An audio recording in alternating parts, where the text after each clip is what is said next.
Doc Loves the Kids, a local Kitsap County nonprofit organization established in 2015, whose mission is to provide activities, programs, and community support for at-risk youth.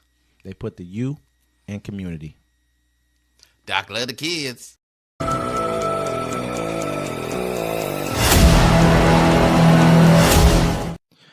Welcome to Uncommon Courtesy, where we give you the courtesy of conversation that's uncommonly spoke of. I'm D-Mac. I'm Wesley. And this is the show. Hey, don't forget to like, comment, subscribe. Don't forget to share with everybody around you so they can know what's going on. Don't forget to catch us every Friday on the Friday Fix, 7 p.m. Pacific time, and 1 p.m. Pacific time on the Sunday Town Hall. I guess we're deciding we're going to call it another name. I will definitely have to come up. We've been talking about this for about, how long? Months and months now. We'll get something for you guys. We got a lot going on. We got a lot going on. I mean, we like the Town Hall, but I guess we will name it something. Yeah, Town Hall isn't too bad, but you know what I mean? But with the world, everything what's going on in the world today, man, that's probably the least of our concerns right now. Yeah, totally. So let's start off with breaking news here. Trump administration admits error in deporting Maryland residents to El Salvador. The Trump administration acknowledged late Monday that it had inadvertently deported a man to El Salvador last month, despite a court's determination that he had legitimate fear of prosecution in his home country. This removal was an error, a top immigration and customs enforcement official wrote in a statement to the federal judge. Abrego Garcia, a Salvadorian, was on one of the three deportation flights to his home country on March 15, amid a frantic legal fight over President Donald Trump's decision to invoke war powers to hasten the deportation of more than 100 Venezuelan nationals to El Salvador. In addition to the Venezuelan subjects of Trump's invocation of the Alien Enemies Act, were other deportees with purported gang ties. Trump used a century-old war power to speed deportation, invoked just 3 times in American history. It provoked a fierce legal and political battle over the president's authority. A federal judge had barred further removal under the Alien Enemies Act while proceeding played out in court. That decision triggered Trump to call for impeachment of a judge who had ruled against his administration. The judge, James Bogsberg, is also weighing whether the Trump administration defied his order by deporting some Venezuelans to El Salvador after he demanded the March 15 flight to be halted or turned around. Garcia was deemed by an immigration judge in 2019 to be likely a member of the MS-13 gang, a decision Garcia sharply contested and that the government credited to information gleaned from a confidential informant. But the court also agreed at the time that he should not be deported to El Salvador, finding that his fear of being prosecuted was credible. So what really happened here, he was in front of a Home Depot waiting to work. Mm-hmm. ICE ran up on them in 2019. Another gentleman that was there trying to get out of being deported had pointed at Garcia and said, hey, he's from MS-13. It was determined that he was not. But just because somebody had said it, that's the basis they went off. This man was, he basically had kind of legal status to be here. Yeah, he came here seeking asylum. They knew he had legal status to be here. It was a court order that he was not to be deported. He was never found guilty of having any kind of gang ties. On top of that, they knew at the time they were going to deport him that he had a court judgment, a judgment from a judge that he was not to be deported. They said they figured since they had this, or since they had invoked the Aliens Enemy Act, Aliens Enemy Act, that they had the right to do so. So this is like them just saying, you know what, we're not listening to this. The same thing we talked about before when they were like, hey, you know what, let's just do it and then make the judge basically implement his order for himself. Yeah. You know what I mean? Like figure it out. They said they're not going to bring him back. The judges have ordered, hey, he's supposed to come back. Oh, we can't do it. Now, because he's back in his home country. So now his lawyers are like, you know what? First of all, hey, why don't you guys stop the funding for him to be in jail down there? Don't send them any money for him. That'll help them send him back because he hasn't committed a crime in their country. So stop the money for him. And on top of that, order that he comes back here. I mean, period, because he's not supposed to be gone. How many other people? I just saw another article as well with another man who would come over to our country from, I think, Venezuela. And at the same time, he fleeing the fact that he's a homosexual individual. He's fleeing persecution for that. And he was allowed into the country as well. And now they deported him saying he's a part of a gang, which is another lie. And so how many people are actually falling between the cracks with this situation? Well, like I'm telling you, probably about 80% of them. You know what I'm saying? Because if they were all gang number. members, and I guarantee you this, Donald Trump is a person, he loves to show his trophies. If they were all gang members, they would have you would have watched every last one of them getting on the plane. They would have named him. Hey, this guy's this. He's a leader of this. He's killed this person. What they do the girl, the lady, the one, remember they showed the picture of the lady? Yeah, they had the 3 women, and they were like, look, these women aren't even gangsters. And second, they can't go inside this jail. I think she was like, either she was Puerto Rican. I'm not sure what she was. The one they made a cartoon of. Oh, because she had actually gotten in trouble before. She was like fentanyl. They called her she something. Got in trouble for selling fentanyl. Not recently, but that's. But she's supposed to be deported. She shouldn't even been over here again. I agree with that. But the point of this, they made a whole mean cartoon about her and put it on the White House website. And so, like you're saying, it's just a fact. He would love to show his trophy. If there was real, true facts behind these people being who they're pretending that they are, he would have perp walked them all out in front of America with all their tattoos adorned and showed us and said, "Hey, this is who I'm removing from your country." Yep. But he doesn't want to tell you who, because he's just grabbing people and trying to get them out of here as quick as he can. He knows that once he gets them over to the El Salvadorian president, they got a deal between those two. He's going to keep them. He doesn't care. He doesn't have any. There's no reason for him to turn around. That was a test run. Yeah, just like you said, they're using the Studio Ghibli AI filter that everybody was using, it, which was, it's kind of embarrassing that they did it. You know what I'm saying? I looked at it and I was like, really, this is what we're doing? But I laughed, but I was like, this is embarrassing. But like Wes just explained, and like I said, every time, hey, my poll numbers, look at my crowd size. Yeah. You know what I'm saying? Absolutely. Look at how many votes I got. Yep. You know what I'm saying? Everything that he does that he's proud of, he'll show you. And if he hides it, that means because they're being sneaky. This was just a trial run. They're going to deport a whole bunch of people to El Salvador. And I'm going on all my, I always talk about the sites that I'm on, different Facebook sites I'm on. And I'm in there and I drop this in the group, I had let them know, hey, this is what's going on here. First thing is, I would this is like, I basically told him, hey, if you're a patriot, you should be concerned about this. This could be anybody, just to get their response. I know that people half the things that they're posting in that group are racist. It's just crazy, but they are. That's just what it is. Their whole viewpoint is based off that, not about politics. So they're giving that, I would think this should has more to do with they shouldn't be here in the first place. I said, well, obviously some of these people should be here. They have asylum. There's everything else that's lined up that says they should be here. But then the moderator of the group, the administrator of the group comes in and says, show me your sources or you're going to be removed from the group. He doesn't talk. I mean, I'm watching people drop racist stuff all over here all day long with no facts, no anything. But I got facts. It's a factual thing. This has really happened. You're acting like this doesn't matter. Know why you guys don't care that it doesn't matter? Because you don't think it's going to affect you. Because right now it's not affecting you. It may never affect your group of people. It may affect just the people who look like us. Oh, they're feeling the effects. I mean, they might, just like they're not going to admit that they're wrong. They're feeling the effects, but they're not going to admit to it. They're going to just ignore it. Just like the fentanyl crisis in European American communities right now. They ignore it. Look, they said 250,000 people die a year from fentanyl overdoses in America. 250,000. When's the first time you heard that number? Right here. Yeah, it's crazy. Right here. I was reading an article somewhere and it just happened to pop up at the bottom of the article. I was like, damn, 250,000 people. That's a crisis. Yeah, that's a nice sized city right there. Yeah, nobody died from crack like that. You know what I'm saying? People weren't dying from crack like that. There maybe have been some robberies and people robbed and killed somebody. You know what I mean? Like subsequent to the crack epidemic. But I mean, the bigger thing is like, bro, that's a lot of people. I mean, that helped helped our life expectancy go down was the fact that people, and they were all young people who were dying. A lot of them were European Americans who died. I mean, probably 70% of them or better. But the fact of the matter is, it's not that I even want to see that happen. I'm an American first. First and foremost, I'm American. I don't want anyone to suffer in this country. I don't gain any kind of joy from your suffering, just like you shouldn't gain it from mine. But at the same time, facts are facts. But the fact of the matter is, we're not going through due process to get rid of people out of this country, and you're taking people away from their families. I mean, it could be anybody, man. You know what's crazy too? It's like, you're hoping to deport all these people honestly, you want to make America white again, whiter. But the thing is, you haven't done anything for, the European American population to want to have more babies. Did you make the cost of daycare go down? No. Did you raise wages? No. Is the price of rent going down? No. Did you stop taxing us like crazy? No. That's why these are the reasons people aren't having children.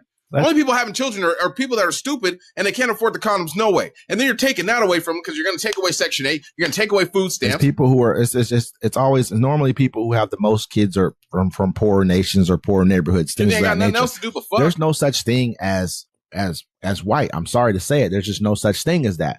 I mean, people are from Europe. They're from different countries in Europe. You go to Europe, you ask a person, what are you? He's going to tell you, I'm a Frenchman. You know, I'm from I'm England. Irish. He's gonna, yeah, that's what they're gonna say. There's no country called that. A person came on a post I made on one of my political pages again and said that, hey, you know who's only 12% of the population? I say, you know who's less than that? Whatever you are, probably. You know what I mean? More than likely. Because that's just factual. It's a factual thing. You group together lump together all these different countries to make one thing, which isn't even correct. You know what I mean? But that's fine, because it's not about that. It's about what's going to happen in this country when you start. I mean, because we're already looking at a president who's divided not only this country, but divided this country from the world. This is the worst thing that's ever happened to us was this administration. I know you guys are like, oh, liberal tears, even though I'm a progressive, not a liberal. It's not about that. If you don't see your country being destroyed, you don't understand that. You don't understand, like right now, Japan and South Korea just made a trade deal with China. With China. Yeah, I mean, who do you think's else gonna make other? I mean, of course, that's fine. Okay, I don't want them to be enemies. Mexico are making deals together. I mean, think about what's going to happen here. Think about what people are doing. The EU's attacking us. Think about what's really, truly happening around the world. It's already was bad for us because, I mean, you look at South America, they're already basically taken over by China. China has bigger trading partners with everyone in basically except for maybe Colombia. Might be the only country over there, but look what we just did to them not too long ago. Who knows we're gonna creep in there as well too. I mean, so this is a problem, man. This administration is a problem within itself. Well, you know, the people that are going to support this administration, they don't look at the rest of the world views. They look at what's going on in their town and how it makes them feel better to see people online crying. They don't understand the ramifications. You know, I mean, it's okay to be proud to be an American. I mean, I love to be an American. I don't like the people in it. I don't like the people that run it sometimes. But the thing is, once all this takes effect and you realize the price of everything is going to go up, you know what I'm saying? You can't afford nothing because think about it. They done took everything from the black and the brown people already. And they stopped us from having it. So the only person they can squeeze is you. You know what I'm saying? That's They're already squeezing. It's already being done. You're the last orange to go through the juicer. It's not even the last one. It's happening right now. You're the biggest recipients, of welfare. You're the biggest recipients. I mean, you're the biggest population. It is what it is. That's normal. It's a normal thing. I mean, the biggest thing is here is just like, at the end of the day, I don't want to look at it as people are crying. I look at them as they're reporting. We should always talk about it. The moment we stop talking about it, the moment we normalize it. But federal prosecutors to seek death penalty for Luigi Mangini and United Healthcare CEO's killing. U.S. Attorney General Pam Bondi said Tuesday that she has directed prosecutors to seek the death penalty against Luigi Mangini in the killing of United Healthcare CEO Brian Thompson, following through on the president's campaign promise to vigorously pursue capital punishment. It is the first time the Justice Department has sought to bring the death penalty since President Donald Trump returned to office in January with a vow to resume federal executions after they were halted under the previous administration. Luigi Mangini's murder of Brian Thompson, an innocent man and a father of two young children, was a premeditated, cold-blooded assassination that shocked America, Bondi said in a statement. She described Thompson's killing as an act of political violence. Mangini, a 26-year-old Ivy League graduate from a prominent Maryland real estate family, faces separate federal and state murder charges after authorities say he gunned down Thompson, 50, outside of a Manhattan hotel on December 4th as the executive arrived for the United Healthcare's annual investor conference. I mean, so what they're trying to do right now, they're just trying to stoke fear into the American people. I saw another gentleman, he said he got banned because he made a thing of playing cards, right? Mm-hmm. And the playing cards, before they handed out to the soldiers during Desert Storm, and they had all the, people they considered terrorists on them, right? So in case you saw him, what I'm saying, he'd be like, Saddam Hussein was like the ace of spades or something like that. Well, he made playing cards of all the CEOs of all these major companies. You know what I'm saying? And he had a QR code on the back where you scanned it and it showed all the evil things that they did. You know what I'm saying? What Luigi did out there, he took a stance, which some people, they try to get away from it. Like they're trying to shut you down. Like you can't make that stance. But look at these people. You only get that rich from doing other people dirty. America could give us good health care, affordable care. They could give us free health care. I thought this was the land of the home of the free and land of the brave. We're supposed to be the richest country in the world. There's medicine out there that can save you. Think about this. Alex Trebek had stage 4 cancer, right? Stage 4 cancer is kind of a done deal. You know what I'm saying? But then they introduced this form of cancer treatment where instead of it radiating your whole body, they just attacked the cancer cells that were in your body. Mm-hmm. But it costs so much, only rich people can afford it. Luigi took a stance, and now they want to put him down because they want to try to make an example, which is just going to make a martyr out of him. You know what I'm saying? Because a lot of people think about it. You're taking so much from people now. Look what's happening to Tesla. You know what I'm saying? Like, people ain't having it. And you don't understand what people can do with a lot of time. And I always say this, but a lot of people got a lot of time and a lot of anger on their hands. Yeah, I mean, I look at the situation. I tend to agree with you more or less. However, I do also have to look at it from the perspective of these are people's jobs too. Yeah. This is his job. You know, his job is to be a CEO of this healthcare company. I mean, he's probably paid very well for it. He went to school for these things. Can we fault him for him doing his job? Should he be killed for him doing his job? You know what I mean? That's how we have to look at it. Should Luigi get the death penalty for it? No, I don't think he should get the death penalty for it, because at the end of the day, it's almost like we're getting to a point where we're becoming more like the Hunger Games than anything else. It's what it is, you know, but it's a slippery slope, because you don't want people to take aim at, you know, hypothetically take aim at CEOs of companies for them doing their job. Why not? They take aim at our sick. They take aim at our poor. But at the same time, okay, these are corporations, though. It's not the one guy here. Him himself did not create this company. He's just helping to run it. They have whole lobbyists. They have investors. A lot of our money is wrapped up. Our 401ks, money that we invest in the stock market, are wrapped up in we're basically playing the game to beat ourselves. If you really pay attention to what's really happening here, we're putting all of our money into these healthcare, big pharma, big like kind of conglomerates of stocks that they put together. I can't remember the name for it now. I apologize for that. But I mean, when it comes back to you, you know, you have to look at, like, you're the one who's putting the money into this, or you're funding yourself to be beat.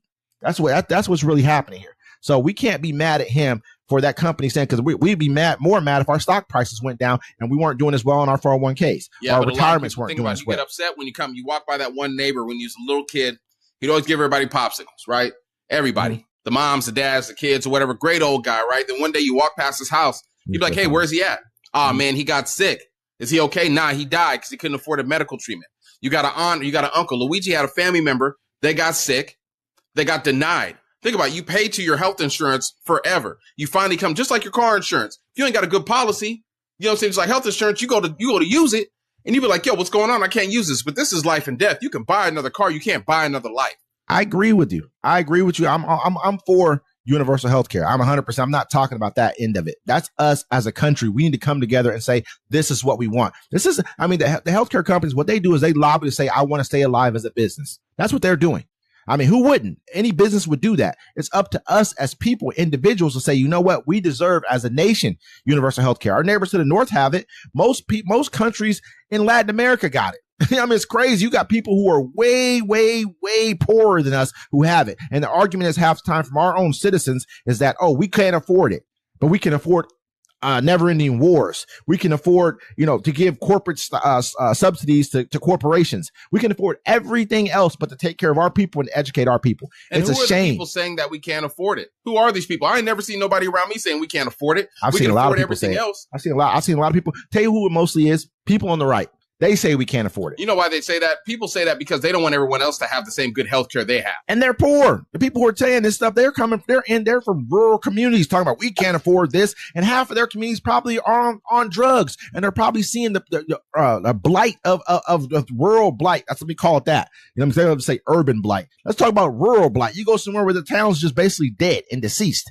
It's over. You know what I mean? But at the same time, these are the people who are saying this right here. Do I think Luigi, man, to me, no, he shouldn't get the death penalty. Should he be convicted for what he did? Of course. Because you can't have people just going around vigilante justice. Suspect him. Did he do it, though? I don't know if he did it or not. I didn't see him do it. I'm just saying. It didn't look like him on the camera. Hey, if he doesn't get convicted, I wouldn't be mad about that either. I'm just saying, overall, you can't have vigilante justice going around, because then you got to leave it up to everyone else to take care of their own business too. So Luigi can't go and kill a CEO who's so greedy he would rather pocket all the money than to save lives. But it's okay to choke out a screaming black man on a train because he's making you feel uncomfortable. Two separate things. We both know that. Yeah, it is. Why? Because one's poor and one got money? No, I'm going to tell you why it is, really, because that's wrong and this is wrong. You know what I mean? Because they're both wrong. And whose eyes?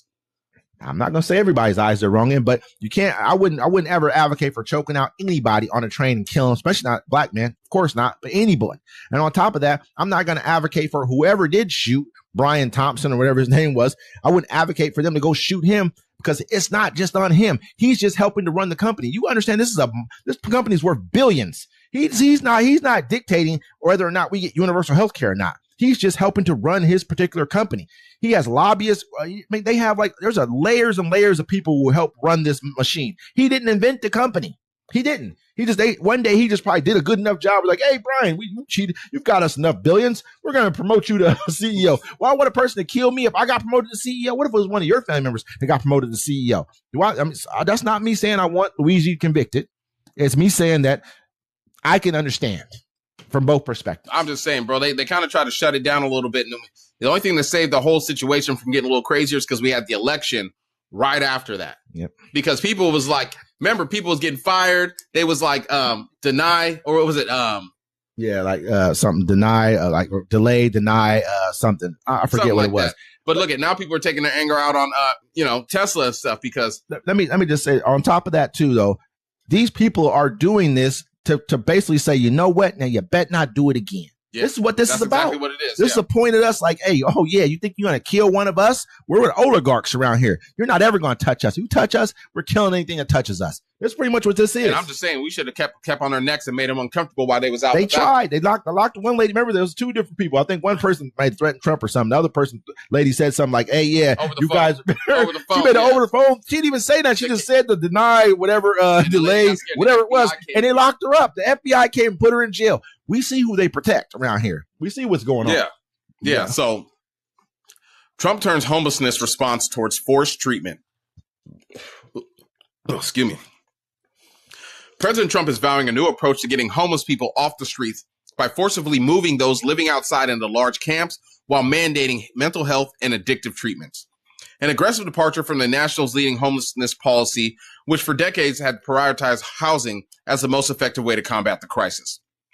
Our once great cities have become unlivable, unsanitary nightmares, Trump said in a presidential campaign video. For those who were severely mentally ill and deeply disturbed, we will bring them mental institutions where they belong with the goal of reintegrating them back into society once they're all well enough to manage. Now that he's in office, the assault on housing first has begun. White House officials have announced a formal policy before opening the doors to a treatment first agenda, while engineering a major overhaul of the housing and social services program that forms the backbone of the homelessness response system that cities and counties across the nation depend on. Nearly $4 billion was earmarked last year alone. But now Scott Turner, who leads Mr. Trump's Department of Housing and Urban Development, the agencies responsible for administrating housing and homelessness funding, have outlined massive funding cuts and called for a review of taxpayer spending. Thanks to President Trump's leadership, we are no longer in business as usual. Posture and Doge task force will play critical roles in helping to identify and eliminate waste, fraud, and abuse, and ultimately better serve the American people, Turner said in a statement. Staffing cuts are already proposed would hit the part of the agency overseeing homelessness spending and housing first initiatives particularly hard. Mr. Trump outlined his vision during his campaign, calling for new treatment facilities to be open on large parcels of government land. 10 cities where the homeless can be relocated and their problems identified. They can receive treatment and rehabilitation or face arrest. Now in office, he has begun to turn his attention to street homelessness. In March, ordering Washington, D.C. to sweep encampments, potentially separating homeless people from their case managers and social service providers, derailing their path to housing. So I don't see him wanting to do anything to fix this problem. Oh, this is not. I don't believe that. Basically, he's making internment camps for him. He's like, hey, you don't want to get fixed. You don't want to get fixed. I mean, basically, this person could have mental illness problems, bad ones, because he's not open. They're already closing down mental illness facilities. They don't care about that. They're like, oh, do you want to work or not? Oh, you don't want to work, huh? Oh, you got a problem, because most of them got problems. They living on the street. Imagine what you have to be. That's like living in the Stone Age, living on the street, pretty much. Not really, because there's more. You get it. You guys get it though. I mean, you're living on the street. You got very few real access to real amenities in life.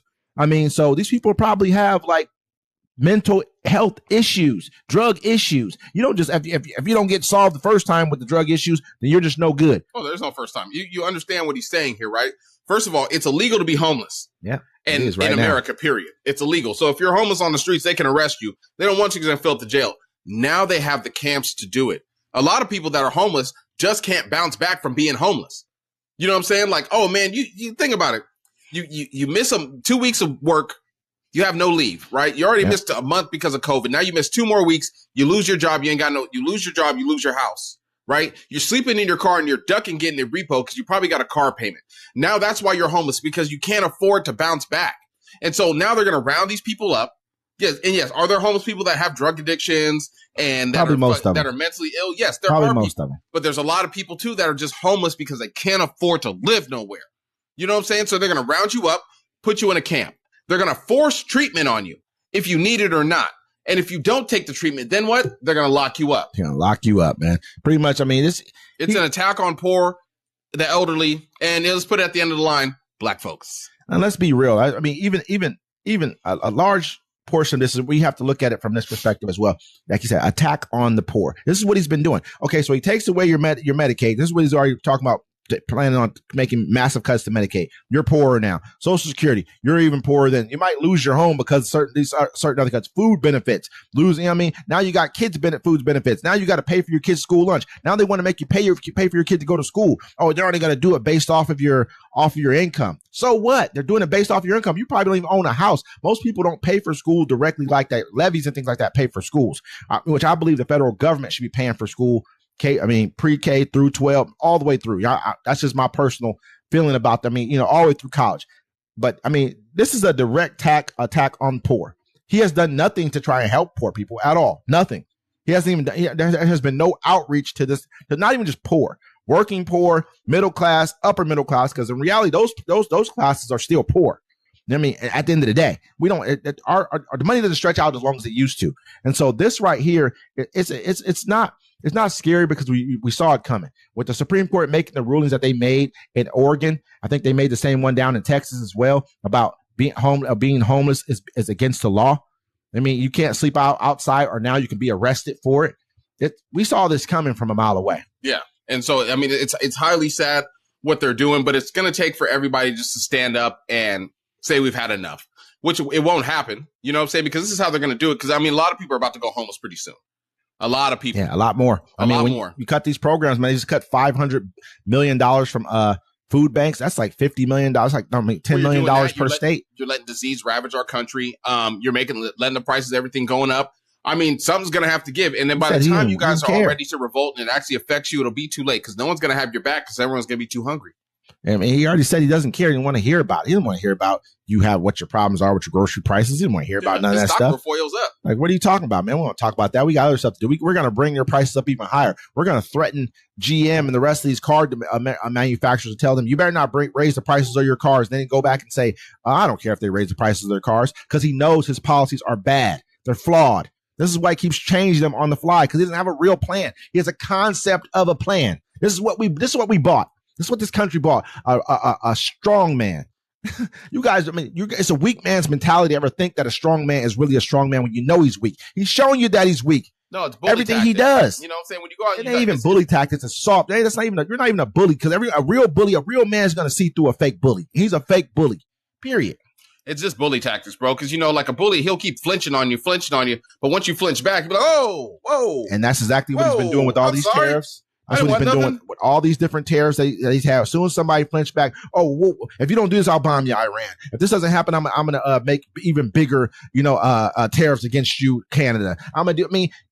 It's just crazy, man, that we've gotten to this point that we've allowed these people, not just him, the people who voted for him, to be the people who speak for this country, because you guys didn't get out and vote. You didn't support the right person. Sometimes the right person don't let the perfect be the enemy of the good. That's the realest quote I can give you guys right there.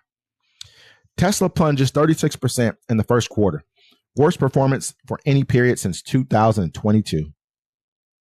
Tesla stock just wrapped up its worst quarter since 2022 and suffered its third steepest drop in the company's 15 years on the public market.